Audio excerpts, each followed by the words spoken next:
திண்டுக்கல்லுக்கு வருவேயா, திருநெல்வேலுக்கு வருவேயா, பொட்டியுண்டு மச்சத்திலே அல்வா கிண்டி தருவேயா.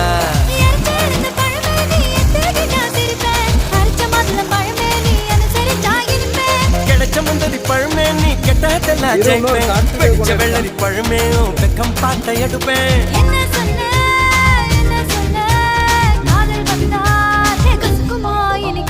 பப்பரக்கணு பச்சை மிளகா இஞ்சி மரப்பா இழக்க வச்சா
கவரேஜ் பண்றாரு.